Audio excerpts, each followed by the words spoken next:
রোহানের জীবনে কি প্রেম এলো বা প্রেম আসার অপেক্ষা? ভালোবাসা সবসময় নেচারে এগেনস্টেও চলে যায়, ভালোবাসা সব কিছুর এগেনস্টে চলে যায়। সেক্ষেত্রে রোহানকে জিজ্ঞাসা করবে, এমনিতেও বাস্তবেও ভালোবাসা ক্ষেত্রে দেখাটা কি ম্যাটার করে? মানে একটা সময় দেখাটা থাকে না, মুখ। আমরা সবাই শাহরুখ খানের ফ্যান, সালমান খানের ফ্যান, ওদের তো অনেক ডুপ্লিকেট আছে। ডুপ্লিকেটদের তো আর আমরা ওইভাবে নিয়ে নাচানাচি করবো না। তো মানুষটা আসলে মানুষটা ম্যাটার করে, মানুষটার মনটা ম্যাটার করে। না থাকলেই ওটা থাকে, জানো তো। কেউ মানে ছেড়ে চলে গেলে, আমি আমার নিজের লাইফ থেকে বলছি,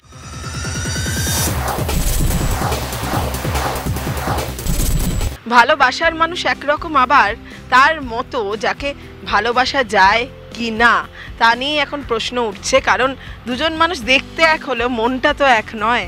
সেই কারণে দেব আমাদের সঙ্গে রয়েছে এবং বুঝতেই পারছেন, তুমি আশেপাশে থাকলে সেটের ঠিক বাইরে আমরা রয়েছি, কিন্তু দেব আপাতত মানে রোহান কনফিউজ নয়, দেব ভীষণ কনফিউজড। আচ্ছা, আগে জানি যে দেব কি জানে। আমরা জেনে গেছি যে পারো আর পার্বতীর যে কানেকশনটা, সেটা আমরা জেনে গেছি।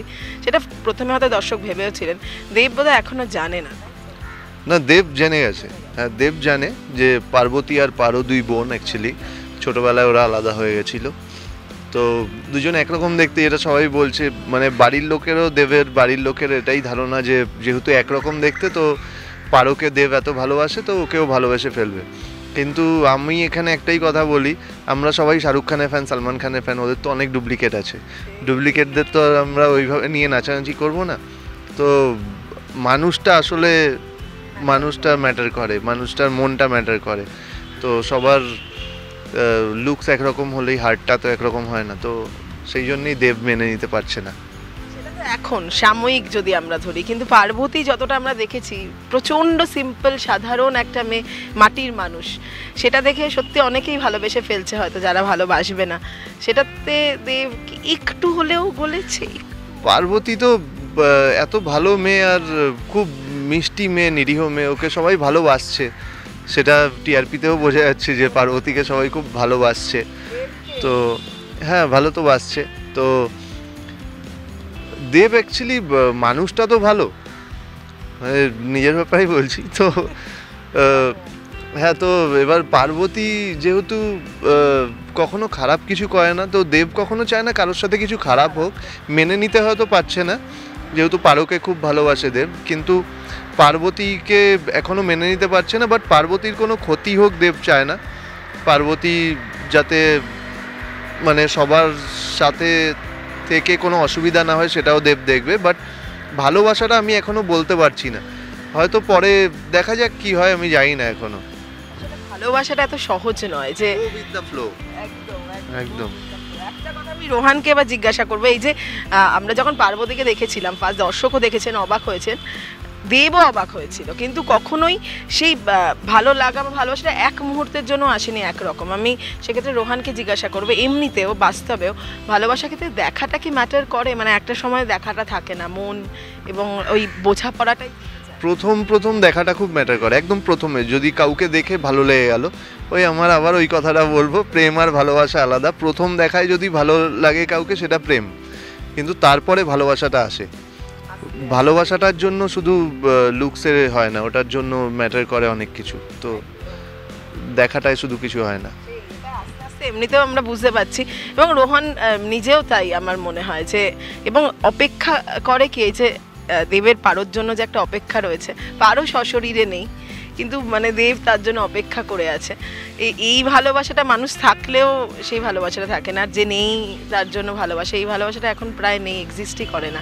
কি বলবে সেটা? না থাকলেই ওটা থাকে, জানো তো। কেউ মানে ছেড়ে চলে গেলে, আমি আমার নিজের লাইফ থেকে বলছি, আমার বাবা হ্যাঁ ছেড়ে চলে গেছে, তো ওটা মনে হয় যে ছেড়ে চলে গেলে কেউ ওটা থেকে যায়। তো পারো ছেড়ে চলে গেছে বলেই, মানে ছেড়ে চলে গেছে ইন দ্য সেন্স ও মারা গেছে, তো সেটা পরিণতি পায়নি এমন একটা ব্যাপারের জন্য যেটায় আমার হাতে কিছু নেই। মারা গেছে, ওরও হাতে দুজন দুজনের সাথে থাকতে চাইতো, বাট নেচার ওদের থাকতে দেয়নি একসাথে। তো এটায় তো দুজনেরই হাত ছিল না এই আলাদা হওয়াটাতে। তো এই ভালোবাসাটা সবসময় থাকে। এখানে যদি পারোর হাত থাকতো, এমনি ছেড়ে চলে যেত, তাহলে অপেক্ষা করার কোনো মানে হতো না। কিন্তু যেহেতু নেচারের দ্বারাই আমরা আলাদা হয়েছি, তো এটা অপেক্ষা কি আমরা নেচার, ভালোবাসা সবসময় নেচারের এগেনস্টেও চলে যায়, ভালোবাসা সব কিছুর এগেনস্টে চলে যায়। তো সেই জন্যই দেব এতটা লড়াই করছে নেচারের এগেনস্টে গিয়ে, যে পারোকে আমি ফিরিয়ে আনবো, পারো থাকবে আমার সাথে মারা যাওয়ার পরেও। অপেক্ষা, আমরা এখন অপেক্ষা করতেই পারি না, যার সময় আমাদের, আর এমনিতে আমরা এত ইমপেশেন্ট হয়ে যাচ্ছি বাস্তবে।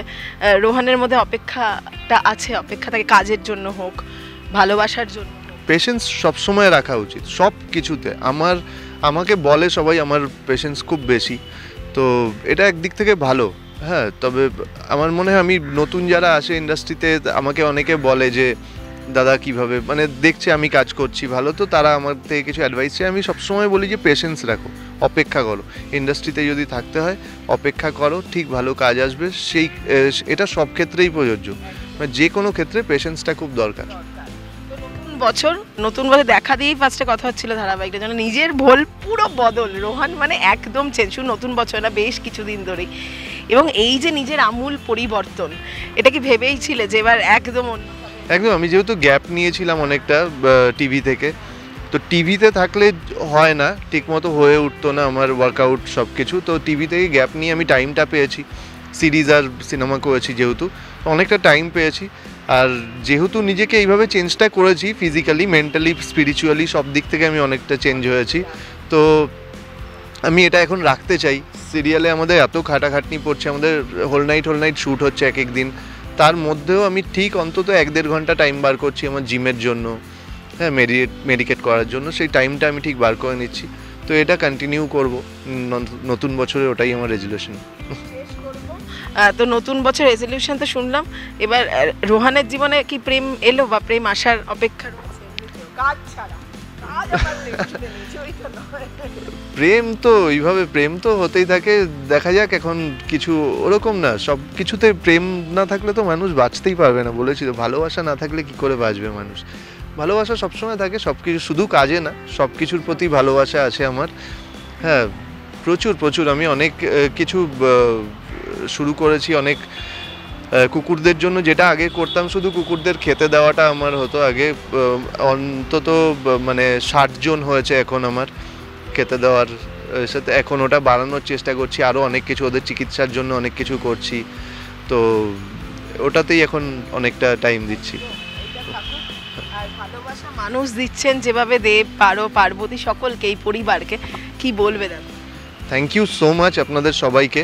একটা কাজ আমরা অন্য রকমভাবে শুরু করেছিলাম, একদম অন্যরকম গল্প নিয়ে, তুমি আশেপাশে থাকলে। এই কাজটাকে আপনারা আস্তে আস্তে আস্তে আরও বেশি ভালোবাসছেন, আমি যেটা দেখতে পাচ্ছি, এখন আরও বেশি ভালোবাসছেন প্রথমের চেয়ে। তো এটা আমার খুব ভালো লাগছে যে একটা অন্যরকম কাজকে আপনাদের ভালো লেগেছে। তো থ্যাংক ইউ সো মাচ। এইভাবেই সাথে থাকুন, তুমি আশেপাশে থাকলে, আর অনেক ভালোবাসা দিতে থাকুন আমাদের। টলিউড ফোকাস কলকাতা চ্যানেলটি আপনাদের ভালো লাগলে লাইক করুন, সাবস্ক্রাইব করুন এবং আপনাদের প্রিয় ভিডিওটি অবশ্যই শেয়ার করুন। Tollywood focus Kolkata.